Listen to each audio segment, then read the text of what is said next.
And welcome to another Thursday evening Wagner Webcast Live. I'm Brian Bushlack, your host, and great to be with you again. Our first official show of summer, and we have correspondents all over the great Northwest. Glad you could join us. Hey, tonight we are going to pump you out. That's the theme of the show this evening. A little later on, we'll get to that. First, though, let's check in with Leonard and Lorena first. Where are you this evening? Well, we're in Port McNeill, which is the north end of Vancouver Island. Just finished our moving through Discovery Passage area, Desolation Sound, Discovery Passage, up Johnstone Strait, and through the Broughton. So we have some updates on all of that coming up here. How was the wind up there through the strait? Well, yesterday we got the boat washed again, and but today it's bright and sunny. It's wonderful. It's drone flying weather, so got some good pictures here in Port McNeill. But indeed, yesterday it was one of those where you're not quite sure whether the boat is right side up or upside down. There's so much water on both sides of it. Wow. It's you never know up there. That's glad you had a safe trip. And Mark Bunzel also joining us via satellite phone or via phone tonight. Mark, how are you? Where are you at? I'm doing great. Can you hear me, Brian? Yeah, loud and clear. You sound great. Good. Well, that's coming in on the cell side. So I'm in Hoonah, Alaska, tribal community, right at the gateway to Glacier Bay National Park, which is we're headed for the next 4 days. Oh, that's fantastic. How's the trip been? Trip has been fantastic. We've been to, since I was last on, we've been to Skagway and Hoonah and Haines and Swanson Bay. And Swanson Bay was particularly beautiful. They've all been beautiful. It's been great. Great summer up here in Alaska. It's actually warm. I've got my Wagner vest on, but I'm boiling away here. So it's sunny and just gorgeous. You've had some great weather the last week or so, haven't you? We have, and actually relatively smooth seas all the way along. And even the open ocean crossings earlier with the flotilla, we had smooth crossings at Cape Caution and smooth crossing at Dixon Entrance, and all the way through Alaska has been relatively smooth. That's great to hear. Well, lots to talk about in this show. Let's get right to it. Lorena, I know you've got an update on recreational crabbing across Puget Sound. That's right. It opens July 1st in many of the marine areas. We recommend going to the Washington Department of Fish and Wildlife so you can read about the regulations, the marine areas, and the dates and get more information on that. There are some areas that remain closed for the season, and that's Area 12 in the Hood Canal. There's a specific area in Hood Canal that remains closed. And then Area 13, South Puget Sound. And the daily limit for Puget Sound Dungeness is 5 Dungeness crab, males only. That measures 6¼ inches across. And you can keep 6 red rock crab of either sex, measuring 5 inches across. And crabbers are reminded to record their Dungeness catch on their cards. And those cards are to be turned into the summer to the Department of Fish and Wildlife by October 1st. And that helps them understand and manage the fishery. So it's a big help to them turning in those cards. That's great. And I know the two of you out. I mean, obviously this is your passion. You love what you do. It's a little bit of work. It's a little bit of fun, depending on the day, right? Tell us what's going on in terms of research and updates out there on your journey this time. What are you doing? What are you finding? And kind of give us an update. We have made several stops. Yeah, well, I was going to start your question. What prompted a kind of an overall statement, and that is early in the season we were expecting things to be very busy, and indeed up in Southeast Alaska, things look pretty busy up there. But one of the things we're finding here is that there's we were in Stewart Island, which is in the Discovery Passage area, and the Stewart Island Community Dock. We were the only boat there. There was plenty of dock space, and that's it was not uncommon. We found other places where there was plenty of space available. So the message out there is get out there now because there's plenty of space out there. It's not crowded. Up through Gulf Islands and then BC, we found space available. We've been traveling without any reservations and we've had no problems getting in. We now at one spot we got the last place, but so we still recommend doing reservations, and especially for July and August. The marinas are telling us that they're booked up in July and August, but right now and hopefully into the first part of July, there's availability. So that's kind of my statement right now. Leonard, is that a product of fuel prices at all? I mean, I know they're booked up in July and August. Would people potentially be canceling with the price of fuel? No. Well, that's an interesting question. The price of fuel question is you caught me on the right day, because we need to take on about 300 gallons of fuel here in Port McNeil at about $7 per gallon. So I may have a different answer tomorrow after we take out the loan for that. But I don't know that it is. One comment we had, somebody said something about the cool weather and rainy weather, and possibly as we get into some nicer weather, we might see a lot more boats out here. But right now, that was kind of an answer that we got. Marinas also tell us that they do have a short season. It seems that boaters show up in July and August, and for them, June is considered shoulder season. So, okay.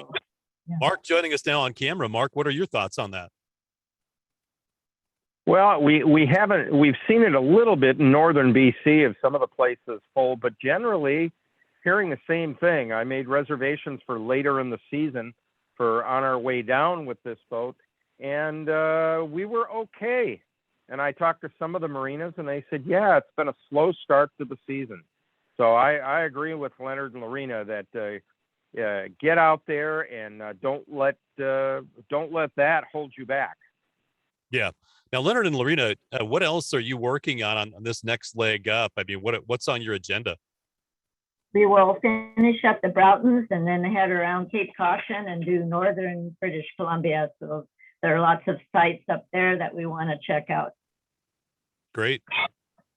Well, we've got special guests on standby. Let's, without further ado, get to them and talk about our main event and our main agenda tonight. Lorena? Well, before we do that, we do have a few updates we'd like to share. Okay. As Leonard mentioned, we stopped at Stewart Island and the convenience store is open. They have a lovely large deck with seating and great views. And their rates, actually their mortgage rates are very reasonable. So that's a nice place to stop. We should mention boaters should be aware of the current, especially on a flood when you're approaching and departing the docks. That can be a challenge. And we hiked the trail to a lake on the island, and you can continue past the lake to the other side of the island to Bassett Cove. And we found the Bassett family gravesite, which was an early pioneer of the island. So some interesting hiking trails. There's another trail on the north end of the island where you can overlook Erin Rapids, and Erin Rapids can run over 13 knots, so it's quite a sight to see. And Erin Rapids is known as a kind of a very dangerous rapids, and indeed it runs at over 13 knots, and it has a lot of whirlpools and overfalls, and it's quite treacherous. And a long time ago, we did that walk up there, and the overlook is quite impressive. It's noisy too. It's like a gigantic river running down there. A good hike, a very nice place to go. Great. And Fisherman's Landing. So up in that Discovery area, and this is on the Dent Island, the Dent Rapids area, Dent Island area. And we stopped in to Fisherman's Landing in there. This is a marina that's been rebuilding itself. Had a few docks on there, and they've rebuilt that. They have 1,600 feet of dock space on there, all brand new, everything from 30 amp power up to 100 amp power. And it's just a wonderful place. They're right now they're getting ready. They're hoping to put together a restaurant and get that going. They have the facility, but they don't have the staffing right now. But they're trying to do that for next year, for 2023. The Dent Island Lodge was in good shape. That was rebuilt a few years ago. Walked the grounds on that, and it was beautiful. It's just a lovely place with a wonderful facility, excellently staffed. When we were at Fisherman's, though, the show there was a couple of mega yachts that pulled in. So we pulled in. We were the only boat, by the way, when we pulled in there. Shortly after we did, this Moonstone, I think is the name of it.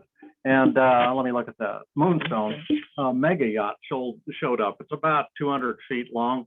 And that's the yacht. It's privately owned, and it's the one that carries the owners and the guests. Then right next to it is another 200 foot, and it goes with it. Its name is Shadow, because it's shadowing Moonstone all the time. And Shadow has all of the toys. It's a 200-foot yacht, like carrying boat, basically, that carries all the toys, an array of different jet skis and skiffs. And their sport fishing boat that they had was larger than our boat. They were looking for 50 amp power to power their sport fishing boat. It was impressive. It was a show watching the huge crew putting all of this together and attending to everything for the owners of the yacht. It was very interesting. And the message that I got out of that, and the message to all of us that cruise these wonderful waters, is it's a message about how wonderful these cruising waters are that we're in right now, and that people are coming from a long ways away to share this experience that we get to do right here from home. Yeah. Now I hear your first mate in the galley there. Do you need to take care of some dinner, or? Yes, I think he needs to go upstairs, maybe. Demanding some attention here. Another we made is Denham Bay. It's just north of Dent Rapids. It's absolutely a charming place. And new owners just recently purchased Denham Bay. And they, in the past, have offered guest moorage, and the new owners will continue to offer guest moorage. And in fact, they tell us they're expanding, going to push the docks out and expand the docks. So there'll be more guest moorage next year for 2023. So that's nice to know. They have an outdoor kitchen for boaters. They have trails. One of the trails goes to a couple of falls. They have a beautiful deck area with seating and wonderful views. So keep that in mind. Denham Bay is a nice place to stop, and you can wait for the rapids if you need to, and stay overnight there. Shoal Bay, we also stopped at Shoal Bay. That's in the Broughtons, and it's actually what we think one of the prettiest. Johnstone. Oh, you're saying Shoal or Shoal? Shoal. Shoal Bay, Shoal, it's Johnstone. Yeah, just off Johnstone. And it's one of the prettiest places, we think, with views. It's remote, but yet very welcoming, friendly. They have a garden there. You can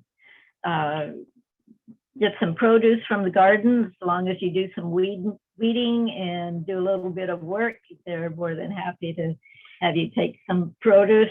If you've never been there before, it's an interesting stop. And it's, like I say, it's on the south end of Johnstone Street. It's a public dock.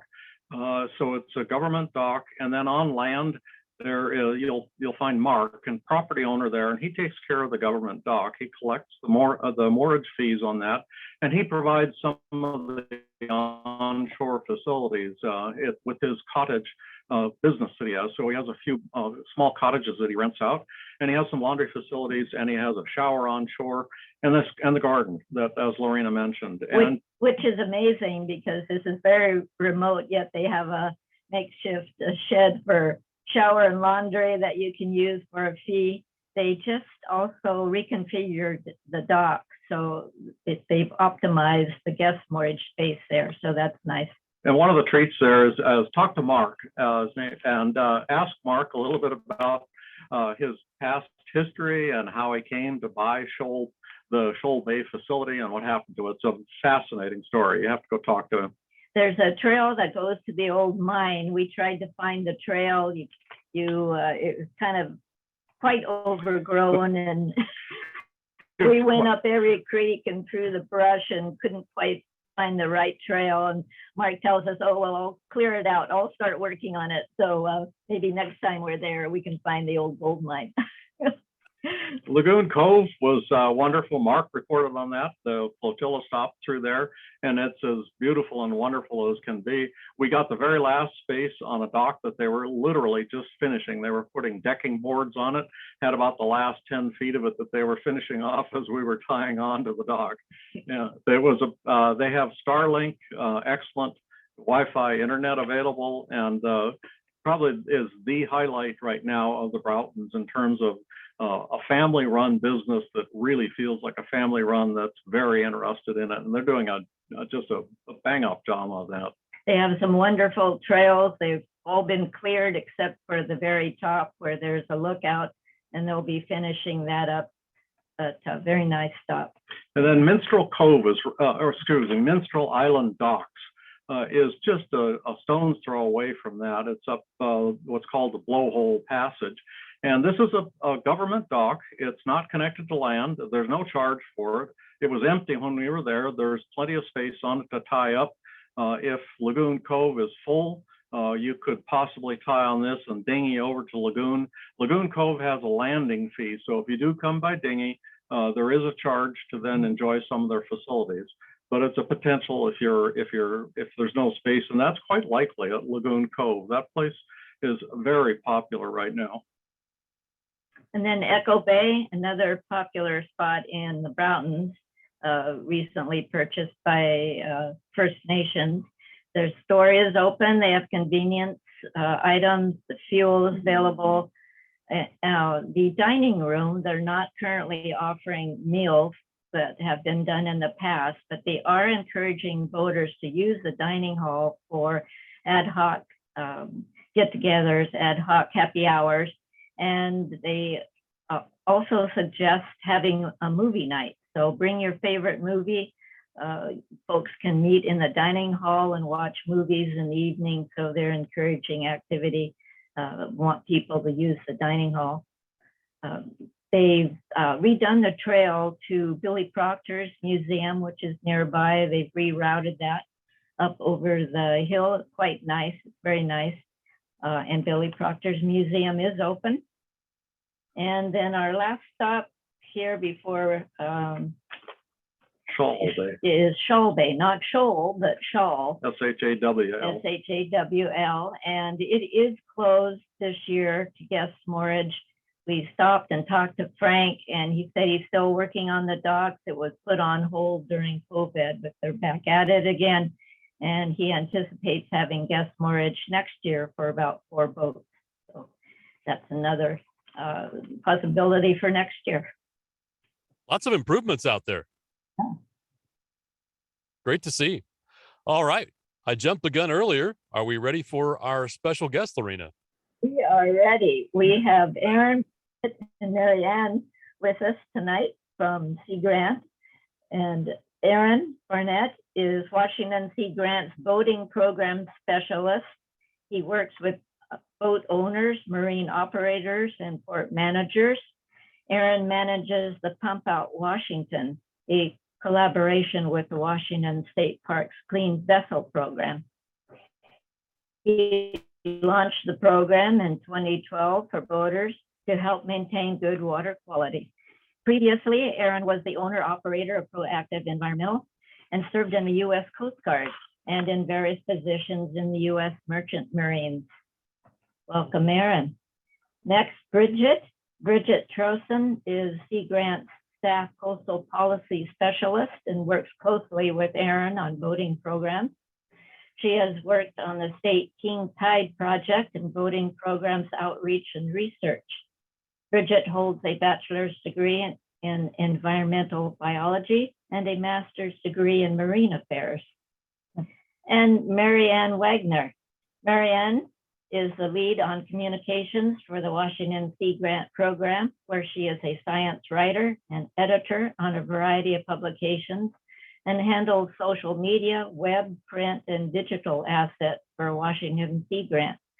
She has worked in communications for arts and science organizations for more than 15 years, most recently having worked for Classical King FM Public Radio, the Burke Museum, Fry Art Museum, and the Museum of History and Industry.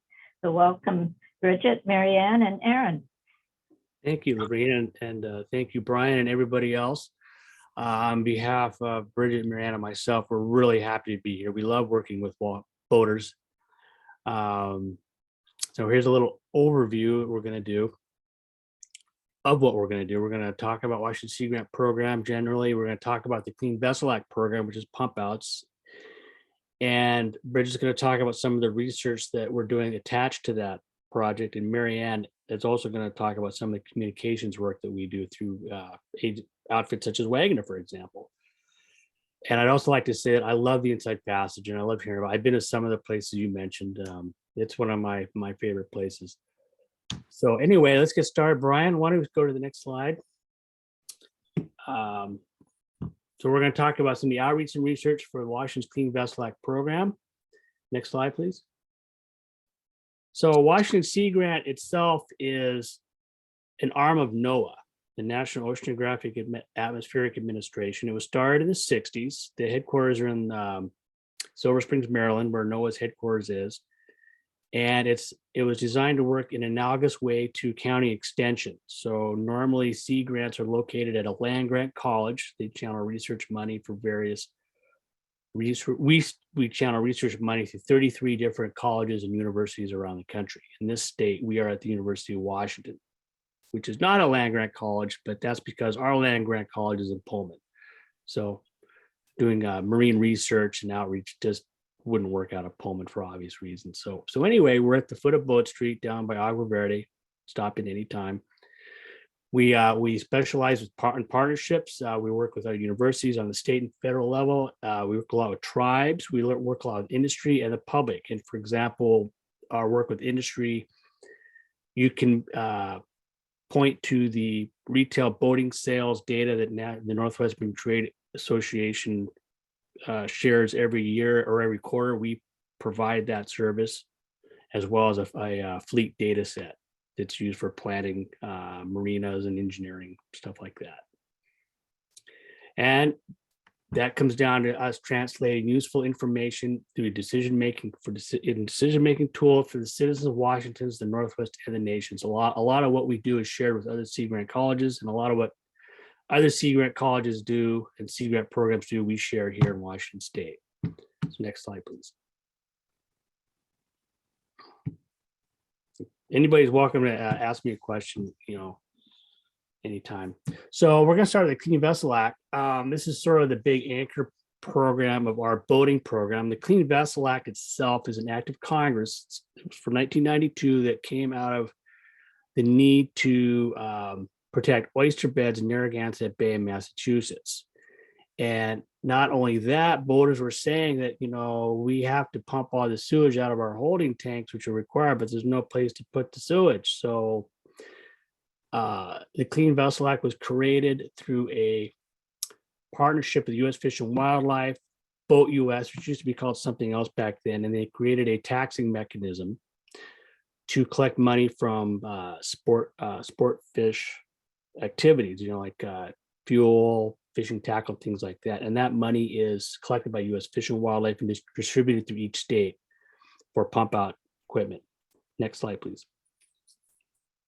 So in this state's been a participant since 1992. It's been managed by the State Parks Boating Program. Washington Sea Grant came on board in 2009. The program really didn't get up and running until 2011, 2012.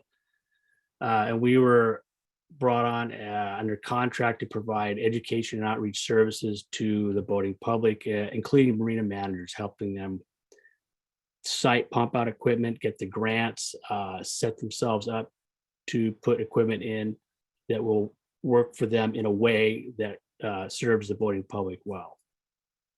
Next slide, please. So here's some random pictures. The woman in the poop emoji is Catherine Bukowski Smith. She's the woman who actually manages the program in Olympia. And you can see the little adapter there. And also, while we're here, you can also, if you want one of these fuel bibs, get a hold of me through Pump Out Washington or Bridget, and we'll send you some. We also have these handy dandy bilge pillows, which have a little loop on them, so you can tie them off, throw them underneath your engine in your bilge, and they'll pick up any stray oil passively before it's pumped over the side through a bilge pump. The other picture is just some guy pumping out. Next slide, please. I have to ask before you move on that slide, who wears the costume, and have you got a name for the mask? Is that the mascot, or is it what? Yeah, that's Patty the Pooh. And I won't wear the suit. It's sort of a personal choice. I actually tried it on at a boat show, and it's too big to get into the booth. You know, it's just too cumbersome. It is hot.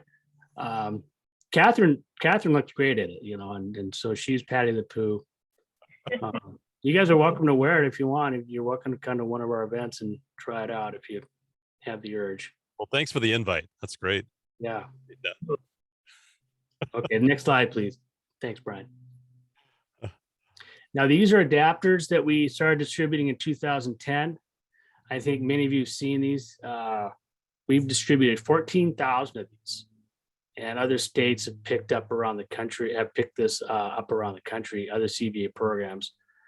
There's 80 to 90% of them are one size, and there's a small size that shows up on Ranger tugs that's small and trawler types. Again, contact me or Bridget through Pump Out Washington, and we can send you one or a bag for your group or a mini M or mini you want. We don't do the little tube anymore, by the way. We just got tired of putting those things together and hurting our fingers, so they just come in a Ziploc bag. Sorry.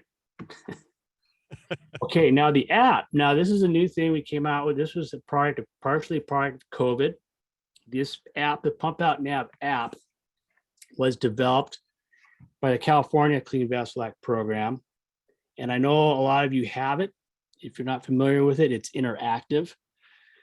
Go to Pump Out Washington, and there's a link on there. You can download it. It's free. And what it does, it takes you to the nearest working pump out station. So what that means is that if somebody encounters an issue or a broken pump out, they can report it through this app, and then the app will automatically send you to the nearest functional pump out, and it's free. And one of the things that I like about that app is that if you find a pump out that's not working, the app will allow you to report that. And so often in the past, it was you kind of went, well, who do I tell about this? Because it's not. So if you use the app, it's fantastic. And we used to put locations in we still do in the Waggoner guide. We at least put something on the maps, but that's not enough. The app is much better in giving very, very detailed descriptions about where it's located, where the pump out's located. The app is the perfect example of boaters being ambassadors, because what happens when somebody reports a broken pump out, that goes to me, then I have to follow up with the marina manager. And they're oftentimes not aware that there's a problem. They don't know that there's a vacuum leak in the hose or the suction, or somebody's stolen the tip of the nozzle or whatever, you know. And so these are very, very important to keep all of our pump outs working. And a lot of times it's just operator error too. Should we report if the pump out is not accessible? And there on rare occasions, I found that the pump out is located somewhere. Our boat's about 48, 50 feet long. And in some cases, the pump out is located where we can't get in there. Is that something you want to hear about, or is that? Yeah. Okay. Absolutely. You know, when the program started, a lot of marinas and ports just put the pump out sort of out of the way because they were required to have a pump out, or they felt like they had to have it. And accessibility is extremely important. And oftentimes when a marina is looking at changing out the unit, let's say it's 15 or 20 years old, we can talk about resiting it to a better location. That's often the case. And if we get enough reports of a pump out that's not accessible for boats over 40 feet, you know, that's an issue we can bring up. And there's actually grant money for docks too. You know, the CVA program will pay for part of the dock, and there's actually boating facility improvement grants, which you could use with the pump out grant to actually put in a whole new dock. So there's opportunities for marina managers. And now I'd like to hand it off to MaryAnn. Yes, thank you. Thanks, Aaron. And yeah, and to complement all the work that Aaron does, and as he was describing, getting the word out to boaters is an ongoing project. And so what we do every May through September and even into October is we amplify all those messages. We get the word out as much as we can to boaters about the free adapter that we offer, the bilge pillow, the pump out materials that he was talking about, and they are free. So what do we do to get the word out? We use a number of tools in communications. And one we do have also is this handbook that's for free, Reducing Water Pollution. And that's a really handy book for boaters too. It just gives you a lot of resources and information that you can just keep on the boat. So we have those, they're free, and you can contact Aaron for those as well.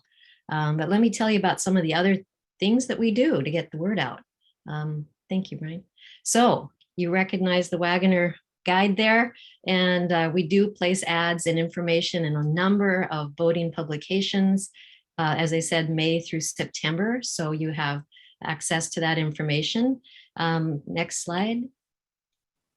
These are just a couple of the communications we send out. One year we were thanking boaters because you are ambassadors to keeping our waters clean by pumping out properly, learning how to do it, and reporting pump outs that aren't working. All of that adds up to cleaner waters. And this more recently this year, we're really trying to get the word out about the app. So the green ad there talks about how the app is free and just kind of getting that word out. Next slide. And we do videos, and we did a video last year. We just finished one this year. We have a third one in our series of 3 on how to pump out. This first one here was just new boaters. What is a pump out? A lot of people might not know. There's always new boaters every year, right? So the second one we just finished, and there's our friend Aaron getting the brown shower. And that's a really fun video, but it gives you detailed information, and it's all available on our website, which we're going to talk about in next. I hope there's not too much detail on that. Maybe we can play it. Can we play it? Yeah, I was thinking we might play that if we still have time. So let's go to the next slide. So here's our homepage to the Pump Out Washington website. It's getting a redo this summer, so it's going to look a little different, but the information will be the same. It gives you maps, it's got the videos on it. It also gives you information on ecologies, what is it, the NDZ zone, and we can talk about that later. So go to the next slide. So this does give that, as I said, information on how to pump your boat's holding tank. So we have it in writing and we have it in video. Next slide. And here is a map that's on the actual website. It's similar to the one on the app. We just want you to know you have another place to go to find out where the pump out stations are. And next one. I guess this happened last year or so that the app now covers pump outs up in BC. Aaron, I don't think it's quite that far up. Aaron?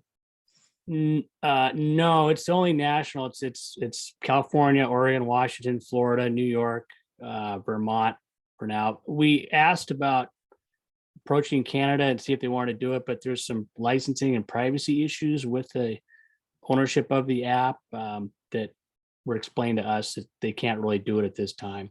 Oh, okay. Yeah, it'd be great. Yeah, I was going to ask the same thing, Leonard. Yeah, that's actually really good feedback. Thank you. So what this is another way we get the word out. It's social media. So we do Twitter, Facebook, and Instagram, and we tweet out to boaters May through October, and we give different messages once a week. And it's just an easy way to catch up. And here's a picture of, I think that's you, Bridget and Aaron, up in Canada. So yeah, you're at the Vancouver show. So we try to get out to the boat shows, and we'll talk about that in a minute too. So the next slide. So here we are getting out to the various boat shows and festivals and talking to families, boaters, whoever's willing to listen. And here's a smaller picture of that pillow, or excuse me, that bib. And it actually does fit over. There's a hole in the middle, so you can fit it right over your nozzle, your fuel nozzle. So we do get out all through summer, although the last 2 years we weren't really able to. And we're really excited to be getting back out on the docks.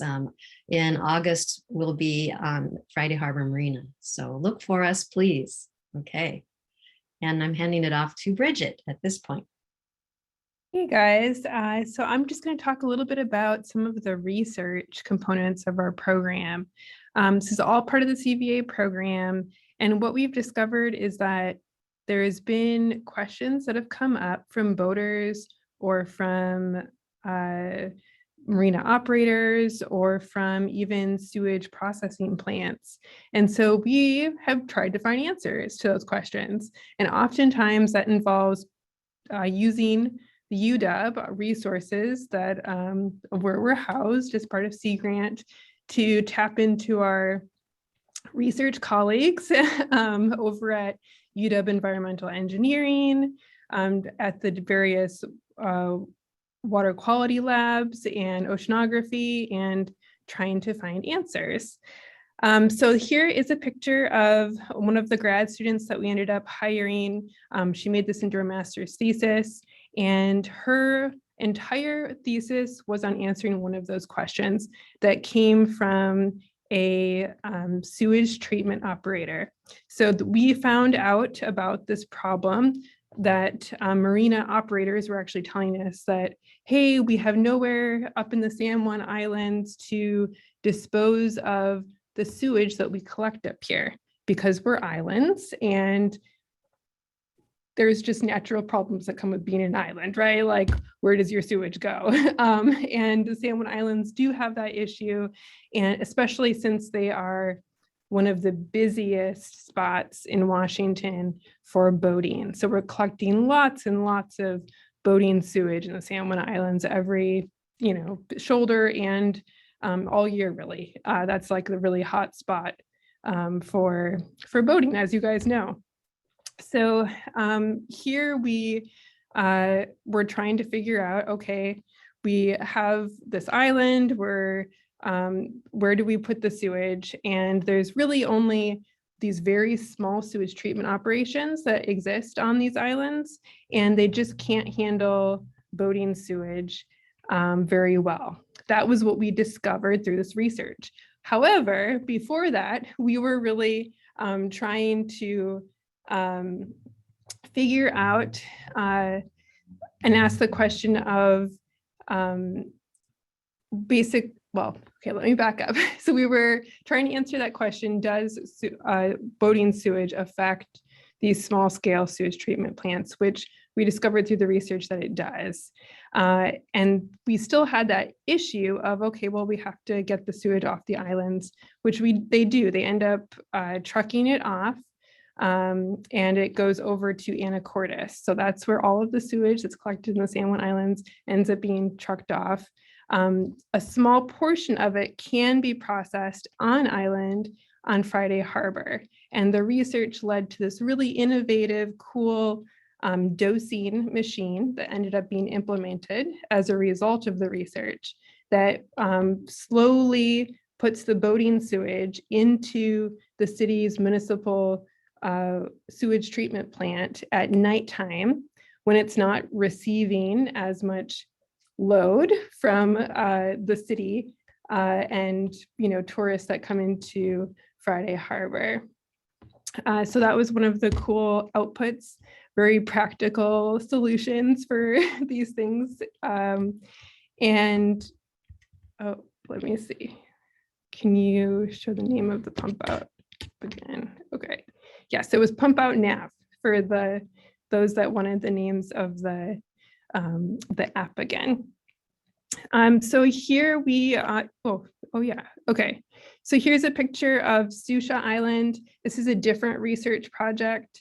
We went ahead and did a water quality research project up here. We know that this is a really busy spot during the summer for boaters. And so we were trying to figure out, are boaters pumping out? Let's go ahead and do a water quality research project. And so as you can see from the previous picture, there's a lot of boats that hang out in the harbor. And so we were able to have our equipment. If you go back a slide, you can see like where all the boats are in Fossil Bay, this kind of long elongated bay here. And we ended up camping and doing kayaking and doing manual samples of water samples to test for E. coli. And we also had a chance to use some pretty amazing technology called a Fluidion unit, which is lab on a chip. So it's basically this big bucket, and you go ahead and you set up these samples, and it automatically pulls water samples that you can tell it basically to do it through a program online. So we did lots of experimenting and hauling of these buckets up and down hills, and placing them on docks and having them pull samples for us, in addition to all of our regular, more traditional water sampling that we did by kayaking. Did you find any E. coli? We did find E. coli. We have, it was not very much, however, and we have a theory that it could be from geese. There was this like mud bay that kind of fed into Fossil Bay. And so this summer, so this is an unfinished research project. We're still figuring this out. We're going to be doing some flow work to see if the mud bay where all the geese hang out, if that water is flowing out into Fossil Bay, where we were doing lots of our sampling and kayaking and pulling those samples. So there's always like these little twists and turns in research where you're trying to make sure that you're figuring out that the story that the data is telling you is correct. So yeah, so there is a picture of the Fluidion units. That was like the really cool technology of lab on a chip, the one that pulls the samples through a computer system, and that was kind of cool and interesting and fun and unique to be able to use that equipment for a summer. And these are just some pictures from us kayaking and taking samples. We take transects back and forth across the bay. We actually did several bays. We did both Fossil and Shallow Bay. And this is what research looks like when you have to camp and carry all of your food out there and camp. And we actually had a car battery that was hooked up to a styrofoam cooler that served as our incubator for our Petri dishes after we poured them. So here's a picture of someone pouring our samples in the middle of the night. And also we had to count all of the colonies every 24 hours, 36 hours, and 48 hours. So there was lots of night work to hit those 12-hour increments. And daytime research was a little bit more pleasant because you could see what you were doing. So this is just a little bit of us getting the Fluidion set up and on the dock there. And that's the research team that we're working with. Those two on the end in the purple and red shirt are the researchers from UW that we've been working with. So that's just a super traditional Sea Grant research where we're trying to figure out and solve really practical on the ground questions that we hear from local governments, from boaters, our constituents, and from our marina operators. Great. Thank you. Thank you.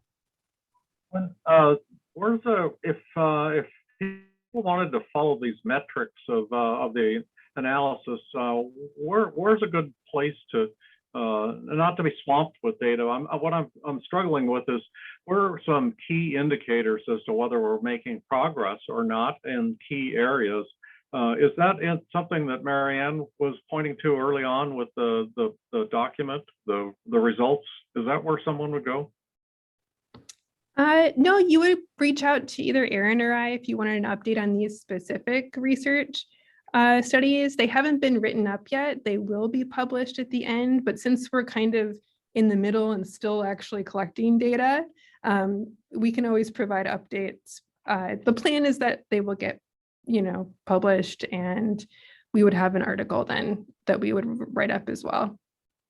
Were you interested in like impacts and metrics from boaters and sewage in general as well? Because what we do is we use the data that comes through the unit. So every pump out has an hour meter, and we can track the gallons that go through the pump outs in Washington State, and it's generally 8 to 10 million gallons a year.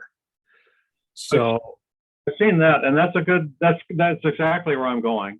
Some way for everyone that's working hard to do their job out here, some way to follow that and reward themselves, or all of us in general, by saying, "Oh yeah, hey, look at that, we got tons of poop out of here," or way to say the water quality is something is improving, and also a question about what is our goal? What is success look like? I guess that's the question. that's a hard one to answer. I mean, success for us is seeing that curve keep going up every year of sewage gallonage. Basically we kind of do a backwards assessment. Say this is sewage that's not going into the sound, because testing water qualities, and trying to tie it to a specific action, especially with boating, is almost impossible. You can do it in certain circumstances, but generally it's really hard. I'm getting better. Unless Bridget or MaryAnn could think of something, that's sort of my metric that I look at for success, is the stuff that's getting diverted. I think it's when the message can travel from boater to boater, like around the app, word of mouth, and sort of there's a culture of clean boating that exists, right? Where it's kind of like it already exists now, right? Very strong. We're really lucky in the work that we do because we have good partners in our boaters that are already doing such a good job. But I think it's just continuing that, right? And amplifying that even more, that energy around clean boating and pumping out and doing the right thing. And that's the expectation across the board.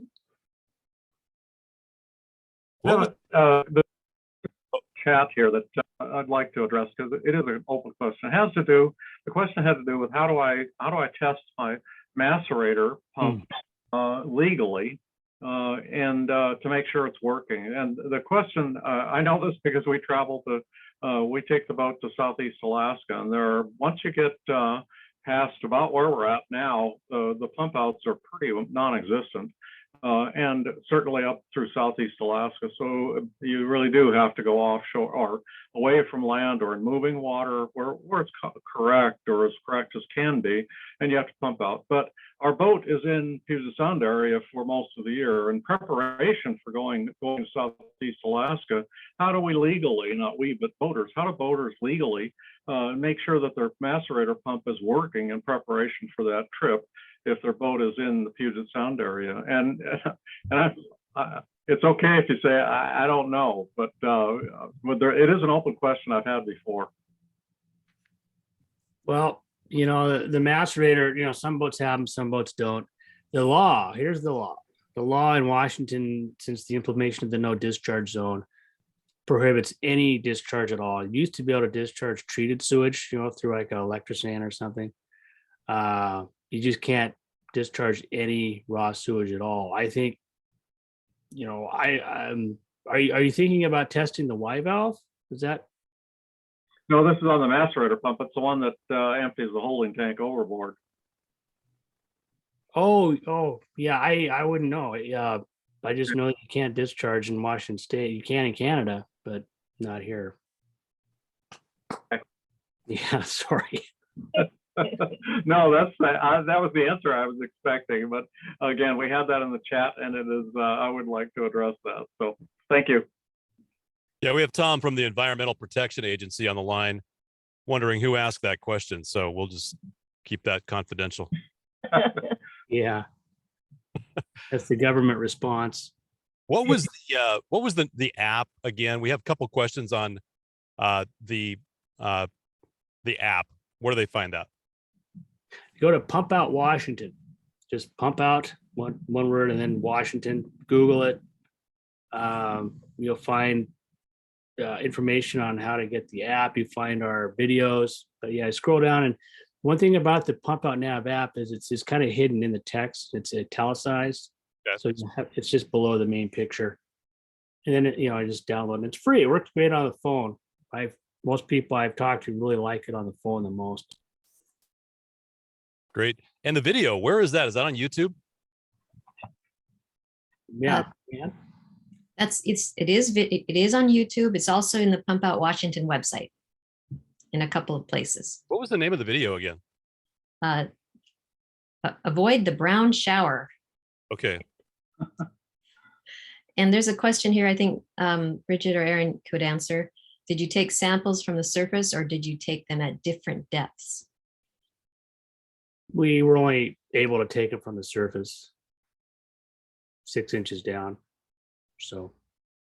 Okay, I found the video. Should we watch it? Yeah. Okay.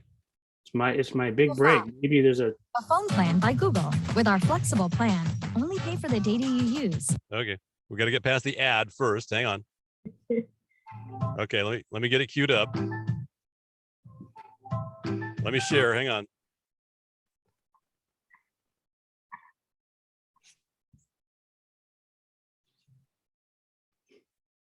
Okay, here we go.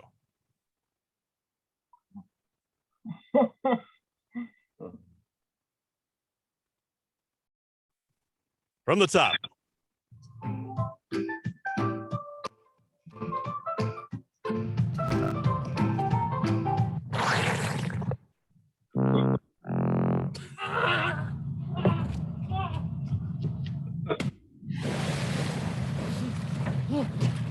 Don't be this guy. I'm Wayne, the owner and operator of Northwest Mobile Pump Out and Marine Environmental Services. In this video, you will learn how to avoid a brown shower. Over 150 free and accessible pump out stations exist in Washington through the Clean Vessel Act of 1992. This federal grant pump out program is a partnership of U.S. Fish and Wildlife, Washington State Parks, and Washington Sea Grant. Aside from not getting a brown shower, this is why it's important. It's the law, and it's a safety issue. Keep the bacteria and sewage off of you. It's a water quality issue. Sewage is not safe for swimmers. It's bad for wildlife. If you eat shellfish, it's bad for you too. I will demonstrate to you the proper way to pump out your boat while staying safe and clean. First, you want to put on some gloves. It's really important so that you don't get anything on you. First thing you have to do is turn on the pump, pull the hose off, and you want to make sure the nozzle is clean because the last person that used it, he might not have cleaned it. So you turn it on, drop it in the water. Just hold it there for a few seconds. Just remove your deck cap. And before you get started, you want to just crack that lever just a little bit. That's so when you put it on, you don't get the full force of the contents. So once the pump out is finished, turn it off, break the seal, turn it on a little bit again, just a small amount, and then you flip it upside down. That way you don't spill any on the boat, and then you can turn it all the way on, wash it out again. Another option is you can always get an adapter. You simply screw this into your deck fitting, just like that. You unclamp the nozzle, and then you clamp this, like that. And then you can turn it on. You can get these adapters through Washington Sea Grant. There are 2 thread sizes for these adapters. There's 1.5 inches or there's 1.25 inches. Most boats take the 1.5 inches. There is also the Pump Out Nav app. This app shows where all the pump out stations are located and whether or not they are operational. If you happen to come across one that is non-functioning, you can report it through the app so it can get fixed. Thanks for watching. Happy boating, and we'll see you out on the water. Bye.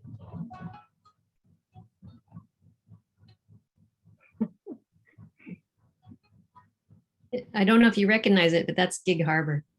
Yeah. Beautiful. Nice video.